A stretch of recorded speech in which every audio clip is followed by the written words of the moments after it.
Silakan duduk umat Tuhan yang dikasihi Tuhan Yesus. Salam Bapak Ibu Saudaraku. Terima kasih buat tim PWMD. Tuhan berkati saudara. Kiranya semakin hari semakin baik. Amin Bapak Ibu Saudaraku. Ya, kita terus berdoa buat tim PWMD. Bagaimana firman Tuhan yang disampaikan Pak Gembala minggu lalu. Kiranya Roh Kudus menolong mereka semua. Haleluya, haleluya. Adakah saudara baik-baik saja? Siapakah saudara di dalam Tuhan? Saya penuh damai, saya penuh sukacita. Yes, yes, yes. Betul? Penuh berkat? Sesuai firman Tuhan hari ini. Diperkatakan dulu maka dijadikan. Penuh kemenangan. Penuh damai. Penuh sukacita. Haleluya. Firman Tuhan hari ini kepada kita. Wow, ini sudah minggu terakhir bulan Mei. Tidak terasa, minggu depan kita sudah masuk di bulan Juni. Setengah tahun kan kita lalui. Ntar lagi Natal ya. Nggak terasa. Haleluya. Adakah saudara bertumbuh tahun ini? Kiranya ya. Hari ini firman Tuhan kepada kita. Kuasa dalam perkataan. Nah, saudaraku, mungkin saudara sudah sering dengar tentang topik ini, tetapi belum tentu saudara mengalami. Dan hari ini diulang kembali bagaimana kita untuk bertumbuh dalam kuasa dalam perkataan ini. Saudara mungkin sering mendengar slogan mulutmu harimaumu, betul? Pernah? Sering dengar? Itu slogan yang terkenal. Dikatakan mulutmu harimaumu, terkenal dan memiliki makna yang mendalam. Dan melalui slogan tersebut, kita diingatkan untuk menjaga perkataan kita. Kenapa? Supaya efek dari perkataan yang kita ucapkan tidak berbalik menerkam kita. Seperti seekor harimau yang menerkam mangsanya. Sepanjang sejarah, ada banyak peristiwa besar terjadi. Dimulai dari perkataan. Dimulai dengan perkataan Allah yang penuh kuasa, di mana Dia mampu menciptakan dari yang tidak ada menjadi ada. Alkitab dimulai dari kisah penciptaan.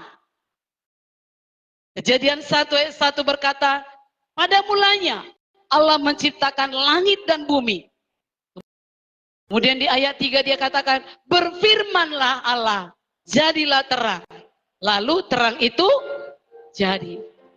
Dan kalau kita baca seterusnya, selama penciptaan 6 hari, saudaraku, Tuhan mencipta dengan perkataannya. Selalu dimulai dengan berfirmanlah Allah. Berkata-katalah Allah. Maka jadi. Jadilah demikian. Kecuali di hari terakhir, Dia menciptakan manusia. Bukan hanya dikatakan jadilah, tetapi dibentuknya segambar dengan Dia. Saya dan saudara diciptakannya segambar dengan Dia. Coba lihat kiri kanannya. Bagaimana gambarnya? Adakah rupa Tuhan di wajahnya? Kalau belum, harus. Haleluya. Sebagai ciptaan yang segambar dengan Tuhan, sadarkah saudara bahwa ada kuasa di dalam perkataan kita? Maka sebagai anak Tuhan, sebagai orang percaya, seharusnya kita tidak lagi khawatir akan hidup ini atau ketakutan. Karena Tuhan yang kita sembah itu adalah memiliki kuasa yang tidak terbatas. Dan kita yang segambar dengan Dia juga punya kuasa. Kita jangan takut terhadap intimidasi iblis yang berkata kau penuh dosa, apa yang bisa kau buat? Mana mungkin kau segambar dengan Tuhan? Saudaraku, apalagi saat kita menghadapi masalah kehidupan dan iblis menuduh kita, kita nggak perlu takut. Sebab Allah kita adalah pencipta langit dan bumi, amin. Dan kuasa yang ada di dalam Dia juga ada di dalam saya dan saudara. Jadi kita bukanlah orang biasa-biasa saja. Kita bukanlah orang yang kalah. Saya dan saudara adalah orang yang luar biasa. Dalam setiap perkataan kita memiliki kuasa Tuhan. Kita bisa melihat 3 contoh, banyak tetapi 3 contoh saja, bagaimana apa yang terjadi ketika perkataan Yesus diungkapkan. Di mana kita lihat yang pertama, setan lari terbirit-birit. Kalau Yesus sudah berkata-kata. Dikatakan dalam Lukas 4 ayat 33 sampai 36. Saudara perhatikan Alkitabnya. Dan kalau sudah dapat kita bisa membaca bersama-sama. Di dalam rumah ibadat itu ada seorang yang kerasukan setan. Dan ia berteriak dengan suara keras. Hai engkau Yesus orang Nazaret, apa urusanmu dengan kami? Engkau datang hendak membinasakan kami. Aku tahu siapa engkau, yang kudus dari Allah.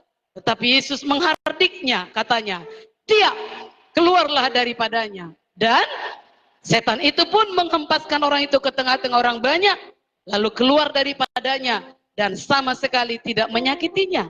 Dan semua orang takjub, lalu berkata seorang kepada yang lain, katanya, alangkah hebatnya perkataan ini, sebab dengan penuh wibawa dan kuasa, ia memberi perintah kepada roh-roh jahat, dan mereka pun keluar. Jadi sebagai anak Tuhan, kalau iblis mendakwa saudara, saudara punya kuasa dengan berkata, diam kau setan. Amin. Jangan kurang. Jangan kurangi mengusir setan. Haleluya. Karena teladan kita Yesus. Tutup mulut setan dengan perkataan kita. Kapan dia menyuntik pikiran saudara? Kapan dia melemahkan iman saudara? Kapan dia membuat saudara ragu? Saudara berkata kepadanya, diam kau setan. Tapi jangan diamkan suami atau istri atau anak saudara. Haleluya. Setannya yang perlu didiamkan. Amin. Amin. Kalau sekarang ini pikiran saudara sedang kacau, saudara bisa berkata, diam kau setan. Kukuasai pikiranku. 1, 2, 3. Haleluya. Kemudian waktu Yesus berkata-kata kepada badai. Waktu badai topan mau menghancurkan perahu murid-murid dalam Markus 4. Dan ayat 39 berkata, ia pun bangun, menghardik angin itu, dan berkata kepada danau itu, diam, tenanglah. Lalu angin itu reda, dan danau itu menjadi teduh sekali. Saudara punya kuasa seperti itu. Ributkah pikiran saudara? Semua ada di sana. Ketakutan, kekhawatiran, kebimbangan, takut mati, takut penyakit nggak sembuh, takut nggak panjang umur, takut anak gimana, takut nggak ada uang. Katakan diam, tenanglah. Haleluya. Sekeras apapun badai menerpa hidup saudara, berkatalah seperti Yesus berkata, diam, tenanglah. Lalu duduk di bawah kaki Tuhan. Amin. Contoh yang ketiga, waktu Lazarus dibangkitkan. Yohanes 11 ayat 40 sampai 44 saya bacakan. Jawab Yesus, bukankah sudah kukatakan kepadamu, jikalau engkau percaya, engkau akan melihat kemuliaan Allah. Saudara percaya pada Yesus? Coba tanya kiri kanannya, kalau kau percaya, kau akan melihat kemuliaan Allah. Lihat matanya, betul percaya atau enggak? Gak susah kan? Kalau engkau percaya, engkau akan melihat kemuliaan Allah. Karena waktu disuruh Yesus buka, angkat batu itu, mereka bilang gak mungkin. Tapi Yesus berkata, kalau engkau percaya, kau akan melihat kemuliaan Allah. Maka mereka mengangkat batu itu. Lalu Yesus menengadah ke atas dan berkata, Bapa, aku mengucap syukur kepadamu karena engkau telah mendengarkan aku. Bukan dibilang akan, telah. Itulah orang beriman. Belum sembuh, tapi berkata, aku telah sembuh oleh kuasa bilur Yesus. Haleluya. Haleluya. Bapa, aku mengucap syukur kepadamu karena engkau telah mendengarkan aku. Aku tahu bahwa engkau selalu mendengarkan aku. Tetapi oleh karena orang banyak yang berdiri di sini mengelilingi aku mengatakannya supaya mereka percaya bahwa engkaulah yang telah mengutus aku. Dan sesudah berkata demikian, berserulah ia dengan suara keras, Lazarus, marilah keluar. Orang yang telah mati itu datang keluar. Matikah usaha saudara? Matikah penghasilan saudara? Matikah bisnis saudara? Matikah ekonomi saudara? Matikah saraf-saraf saudara 2-3 saraf? Akhirnya stroke. Berserulah. Kalau saudara jualan dari pagi hingga jam 4 gak ada orang datang, berserulah, pembeli datanglah. Percaya? Karena kalau kau percaya, kau akan melihat kemuliaan Tuhan. Yang punya toko, punya iman seperti itu. Tertutupkah oleh orang lain usaha saudara? Gak ada datangkah orang ke tempat dagangan saudara? Punya iman seperti ini. Datanglah pembeli-pembeli. Haleluya. Haleluya. Apa yang mati dalam hidup saudara? Harapan saudara mulai mati kah? Sudahlah. Nanti kita lihat di poin-poin berikutnya. Dari 3 contoh ini kita dapat melihat betapa Tuhan mengajarkan kepada kita ada kuasa dalam perkataan. Markus 11 ayat 23 diteguhkan. Aku berkata kepadamu, sesungguhnya barang siapa berkata kepada gunung ini, beranjaklah dan tercampaklah ke dalam laut, asal tidak bimbang hatinya, tetapi percaya bahwa apa yang dikatakannya itu akan terjadi, maka hal itu akan jadi. Apapun gunung persoalan di hidup saudara, nyatakanlah firman Allah yang penuh kuasa itu. Tapi bukan sebagai mantra ya, bukan simsalabim, tetapi kuncinya Yohanes 15 ayat 7. Mari semua baca Yohanes 15 ayat 7. Sama-sama 1, 2, 3.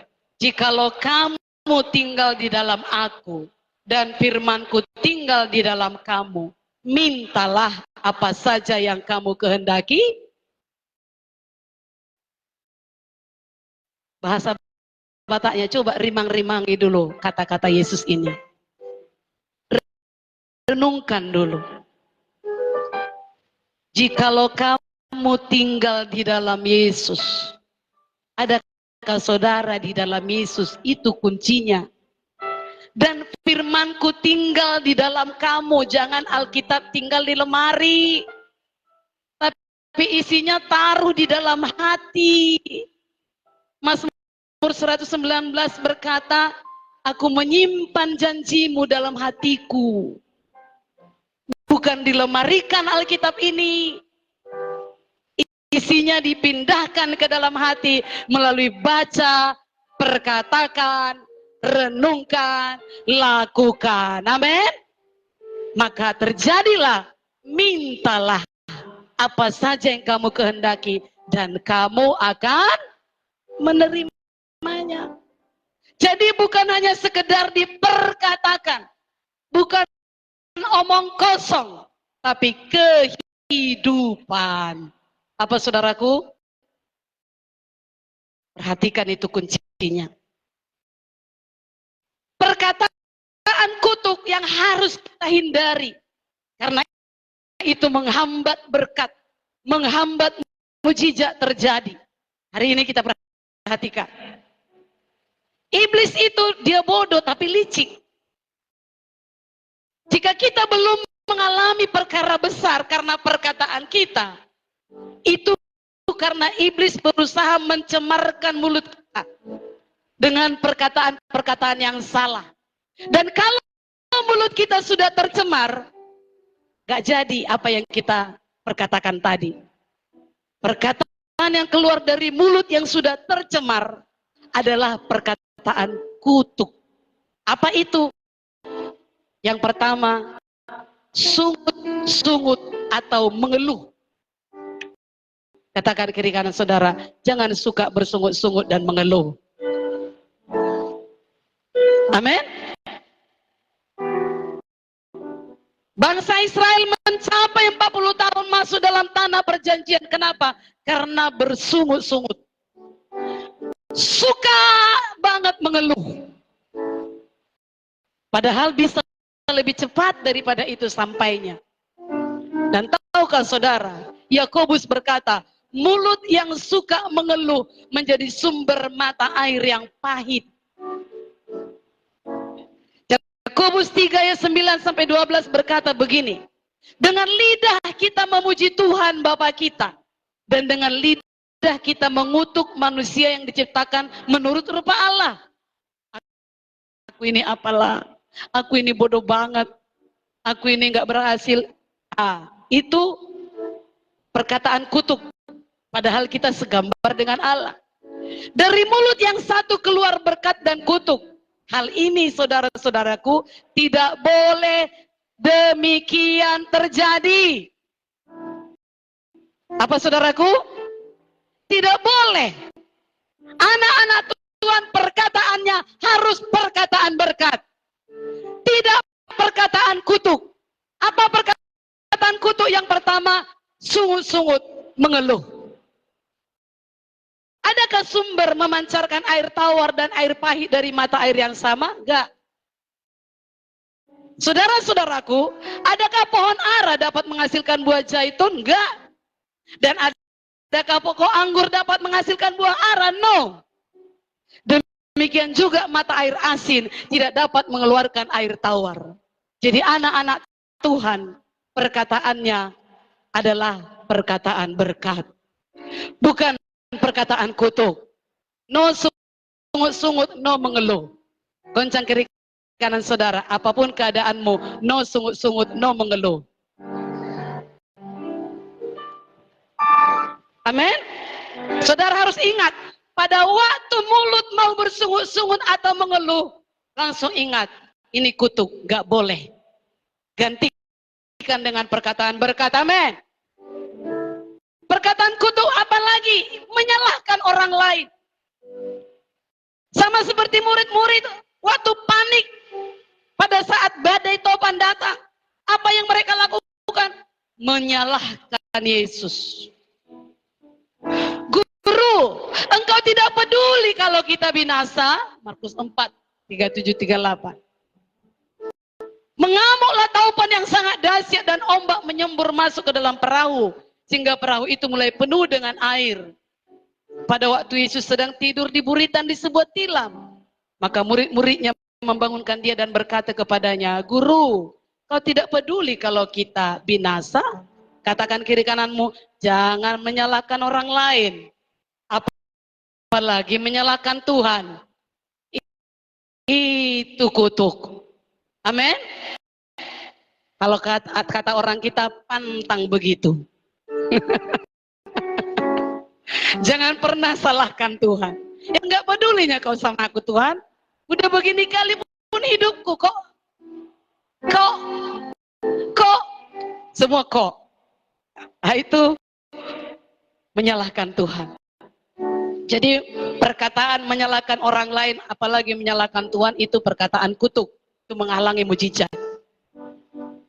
Perkataan yang bagaimana lagi berbicara buruk tentang orang lain atau menghakimi. Perhatikan ya, kadang kita nggak sadar ini. Telinga Tuhan panas kalau mendengar perkataan buruk tentang orang lain.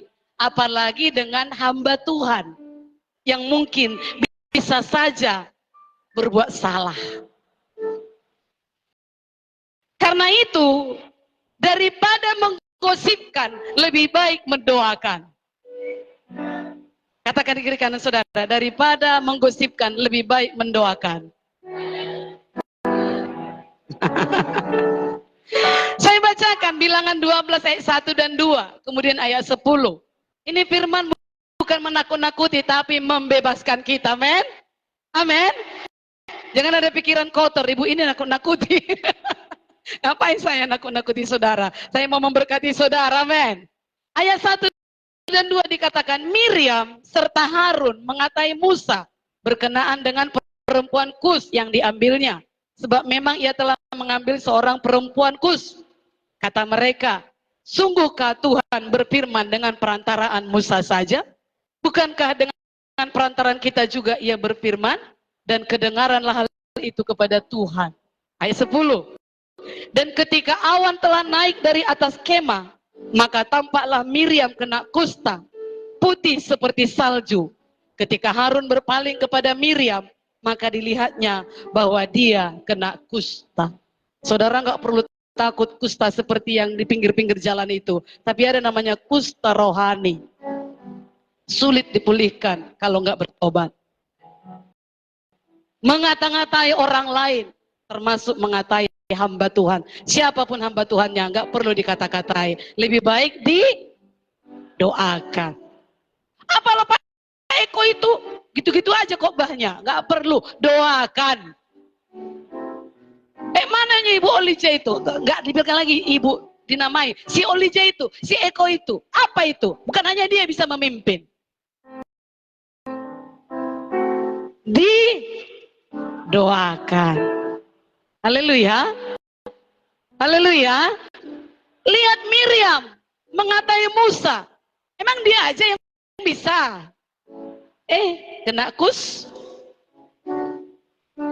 Menggosipi kawan pun jangan. Bertobat kita, men. Kalau ada seseorang yang saudara lihat agak kurang setengah on, didoakan aja. Diapain? Didoakan. Karena penghakiman hanya milik Tuhan. Yohanes 9 ayat 1 sampai 3 berkata begini. Waktu Yesus sedang lewat, ia melihat seorang yang buta sejak lahirnya. Murid-muridnya bertanya kepadanya, Rabi, siapakah yang berbuat dosa?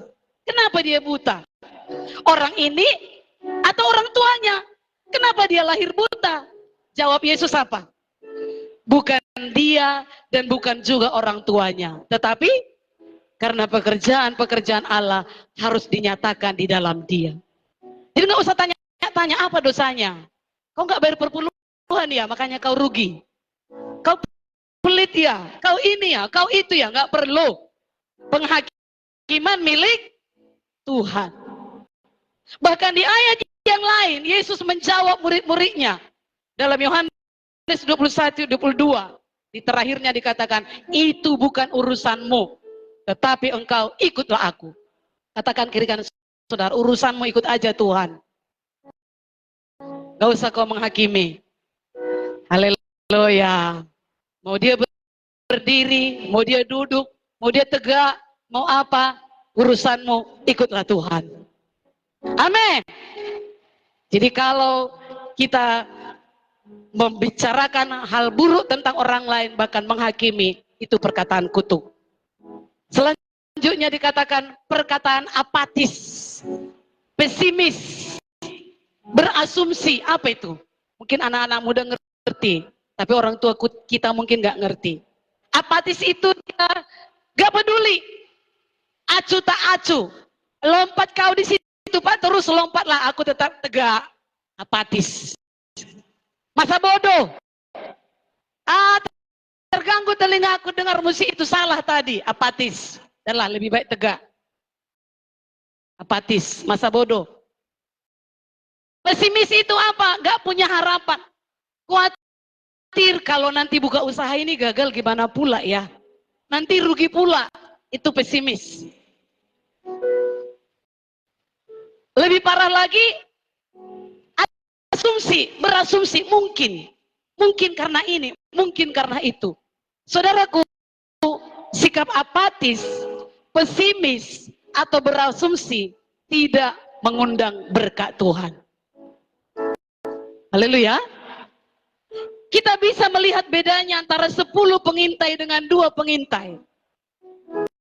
2 pengintai yang optimis itu Kaleb dan Joshua, tapi yang lainnya apatis, pesimis. Dikatakan dalam Bilangan 13, 10 pengintai yang diutus Musa, apatis dan pesimis, berkata begini, oh, negeri yang kami lalui itu, oh, orangnya memakan orang. Semua orang yang kami lihat di sana tinggi-tinggi perawakannya, raksasa. Mereka itu berasal dari raksasa.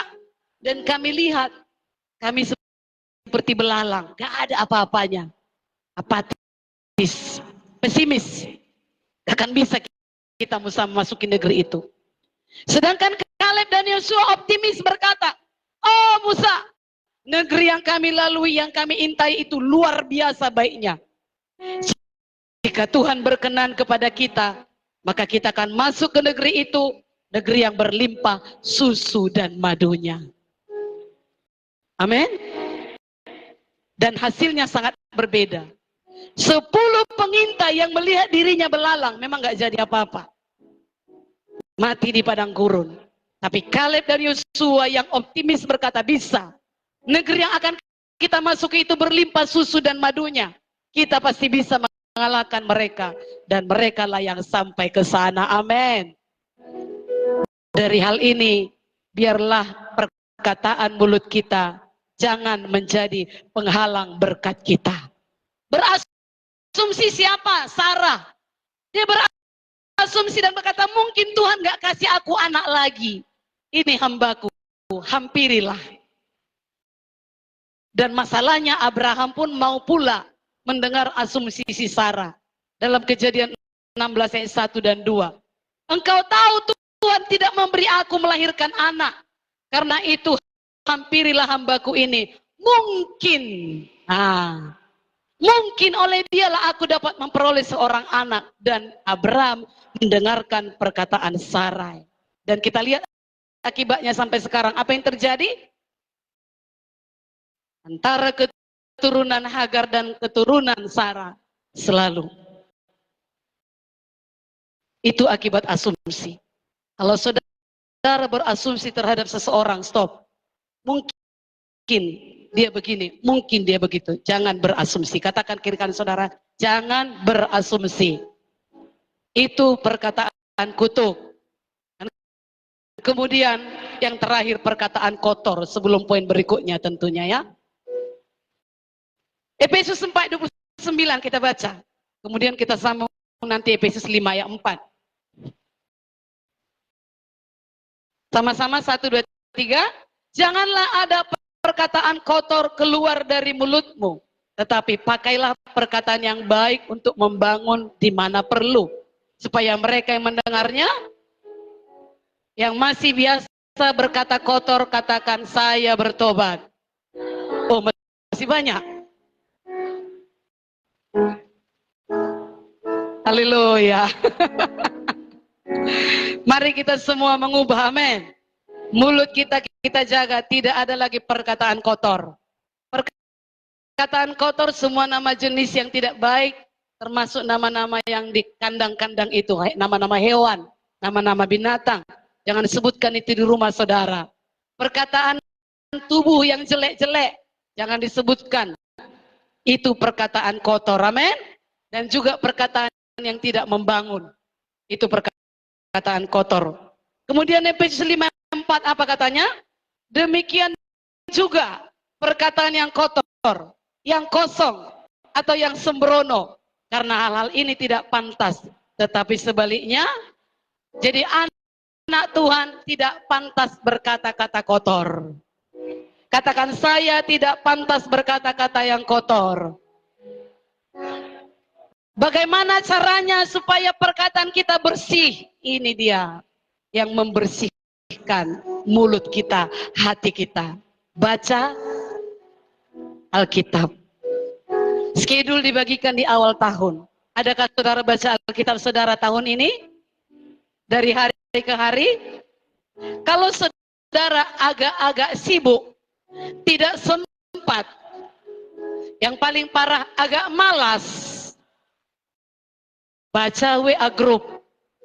Tiap hari ada berkat schedule di situ, walaupun tidak begitu lengkap. Saya sudah kasih teladan sama leader, lengkap kasih berkat. Perjanjian lama, perjanjian baru, dan Mazmur. Tapi mungkin sebagian ada yang sibuk lalu tidak sempat, mohonlah maafkan. Tetapi paling tidak ada yang membersihkan saudara hari itu. Jangan bertiktok bisa lama, scroll handphone bisa lama, baca schedule setengah jam nggak sempat, itu mah cakap kotor namanya. Jangan katakan aku tidak sempat tapi buka Facebook bisa berjam-jam, itu namanya cakap kotor. Katakan kiri kanan saudara, itu cakap kotor. Haleluya. Ini pelajaran training kita baca, firman ini seperti air. Berarti air itu membersihkan. Yang tadinya kita suka cakap kotor, lalu kita baca Alkitab kita perkatakan, kita renungkan, kita lakukan, maka bersihlah hidup kita, amin. Dimulai dari hati, pikiran, lalu mulut menjadi bersih. Setiap minggu pagi kami di sini sama muda-mudi seberapa yang nginap di sini, kami selalu belajar firman Tuhan. Dan hari ini saya masih ingat dari perjanjian lama 1 Raja-Raja 1. Adonia mengangkat diri sendiri dan bahaya hidupnya. Tapi Salomo disuruh oleh Tuhan, diangkat oleh Daud. Maka dia bijaksana dan mau melakukan apa yang disuruh Daud. Di pasal 2 kita belajar, Tuhan berkata kepada Salomo, kau harus taat pada setiap firman dan setia, maka janji Tuhan akan digenapi. Mau janji Tuhan digenapi, taat dan setia. Sekali lagi saya ulangi, mau janji Tuhan digenapi dalam hidup saudara, diberkati, sembuh, panjang umur, berhasil dan beruntung, taat dan setia. Itu kata 1 Raja-Raja 2 hari ini, ayat 3 dan 4. Dari perjanjian baru kita belajar Lukas 23. Siapa hari ini? Pilatus. Dia sudah cek gak ada salah Yesus. Tapi karena menyenangkan hati orang banyak, selamatkan Barabas, salibkan Yesus. Nah, kalau di antara keluarga saudara lebih banyak berkata, lakukan ini tapi dosa, saudara hanya sendiri, aku nggak mau lakukan itu karena itu dosa. Jangan takut pada orang banyak, ikuti apa kata firman. Itu pelajarannya. Dari Mazmur hari ini kita belajar, Tuhan mau kita kenyang dan puas oleh yang terbaik dari berkat-Nya. Dia nggak mau saudara kelaparan. Dia nggak mau saudara kekurangan. Dia nggak mau saudara tidak puas dalam hidup ini. Percayai Tuhan yang sangat pengen saudara diberkati. Tapi ada jalan-jalannya, amin. Target Tuhan, saudara mendapatkan yang terbaik. Katakan, target Tuhan saya mendapat yang terbaik. Amin. Amin. Itu pembacaan kita hari ini. Dan dari Amsal, sesuai tanggal hari ini Amsal 25. Wow. Anak-anak dancer ini dan muda-mudi yang nginap, kalau saya tanya apa berkatnya, saya nggak mau mereka tutup mulut. Dia harus cari berkatnya apapun. Dan mereka dapat. Salah satu tadi berkata, teguran dari orang yang bijaksana itu mahal. Jadi kalau mau bijaksana, mau ditegur. Anak-anak kalau orang tua menegur, dengar. Jangan apatis. Kalau gembala menegur, dengar. Kalau guru menegur, dengar. Itu mahal. Itu untuk kebaikan kita, amin. Banyak lagi dari Amsal 25 hari ini. Ibu-ibu kita jangan cerewet supaya suami tidak tidur di suatu rumah. Itu salah satu ayatnya hari ini. Jangan sombong, karena sombong itu bisa menghancurkan. Ada banyak berkatnya. Nah, itulah yang membersihkan kita. Jadi bagaimana supaya tidak lagi berkata-kata kotor? Baca dan renungkan. Poin terakhir. Hidup dan mati dikuasai lidah. Sama-sama kita baca ayat yang sudah biasa. Amsal 18 ayat 21. Tentunya saudara sudah hafal ini. 1, 2, 3.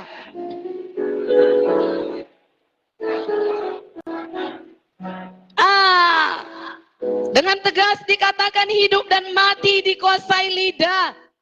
Perkataan kita memiliki kuasa atas hidup dan mati.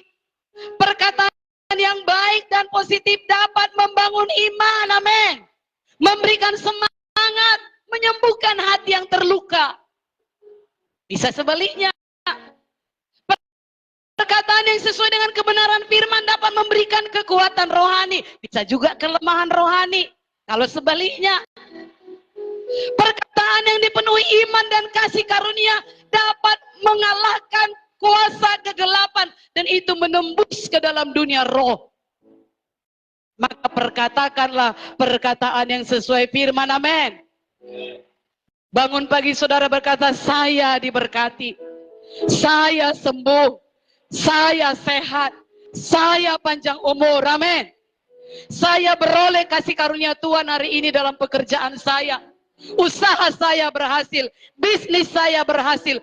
Tuhan memperluas daerah saya, amin. Anak sekolah, saudara berkata, guru saya berkenan kepada saya. Anak kuliah berkata, dosen saya berkenan kepada saya. Saudara yang bekerja berkata, pimpinan saya, majikan saya berkenan kepada saya, amin. Bangun pagi katakan itu. Saya dipertemukan Tuhan dengan orang-orang yang mau menolong. Tuhan menjauhkan saya dari orang-orang yang berpura-pura baik, dari orang yang berniat jahat. Anak saudara berangkat sekolah, katakan, anak saya diberkati, anak saya dilindungi Tuhan, anak saya dijagai Tuhan dari pergaulan buruk. Dia tidak bertemu dengan orang-orang yang berniat jahat. Gurunya berlaku baik kepada dia, amin. Para orang tua, ada lagu begini, agak baru lah, tapi mungkin karena kita gak pernah nyanyikan jadi baru. Dikatakan begini, bangkitlah dan perkatakan berkat. Siapa pernah dengar? Dari Simfoni. Coba ditampilkan. Bangkitlah dan perkatakan berkat. Ada di list. Saya ajak saudara menyanyikannya. Seperti janji saya, 5 menit lagi, lewat 5 menit, nggak apa-apa ya. Bangkitlah dan perkatakan berkat atas hidup yang diberikannya. Dengan pasti, dengan iman, nyatakan kekuatannya, kedahsyatannya di hidupku, kedahsyatannya di hidupku.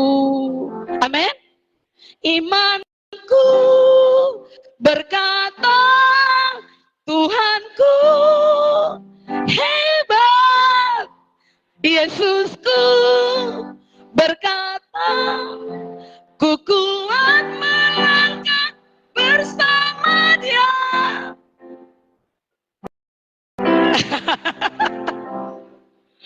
Itu dia. Jadi tiap hari saudara perkatakan berkat, amin. Bangkit dan perkatakan berkat. PWMD tolong dilatih lagu ini, amin. Dari Simfoni.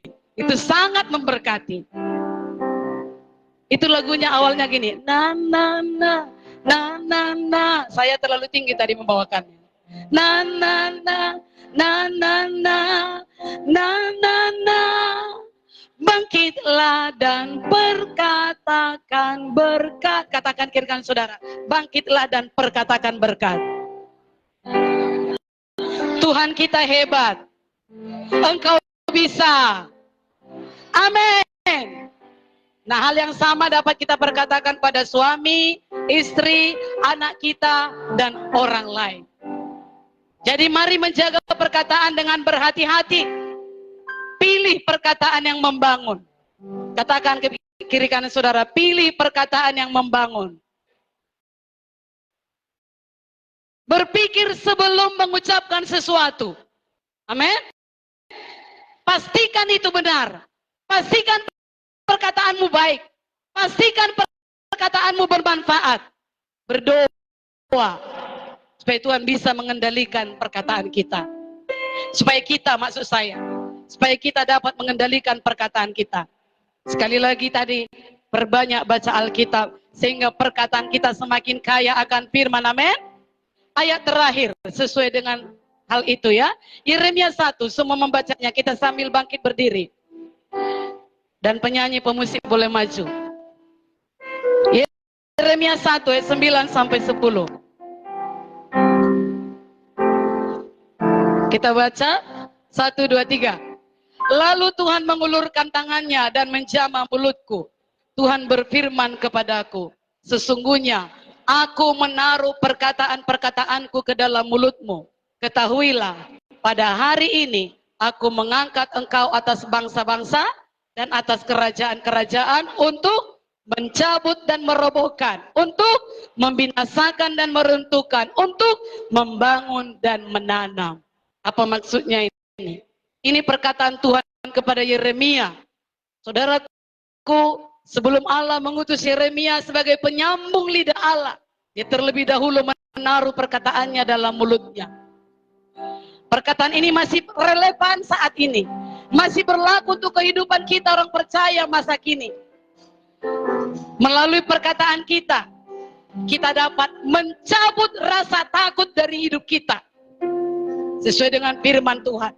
Cabut rasa takut dari hidup anak-anak kita. Robohkan kepercayaan yang salah dalam pikiran kita. Binasakan pekerjaan iblis dalam hidup saudara. Runtuhkan siasat iblis mulai dari pikiran saudara. Bangun iman saudara. Tanamkan prinsip kebenaran dalam hidup saudara. Biarlah mulut kita memperkatakan firman Tuhan, amin. Memperkatakan kebenaran dan perkataan positif, amin. Bila kita menggunakan mulut kita untuk memperkatakan firman, mendeklarasikan apa yang kita percayai, maka hidup kita pasti mengalami perubahan sesuai dengan yang kita perkatakan. Haleluya. Ya. Pemusik sebentar ya. Karena itu, sediakanlah waktu setiap hari baca dan renungkan firman Tuhan. Kita adalah pendengar pertama dari kata-kata kita. Kita pula yang pertama kali menikmati hasilnya. Jadi kalau mau positif, perkatakan yang positif. Karena engkau yang mendengar pertama kali, dan engkau juga yang pertama kali menikmati dampaknya. Gunakan perkataan kita sebagai alat untuk memuji Tuhan. Bangkit perkatakan berkat seperti nyanyian tadi.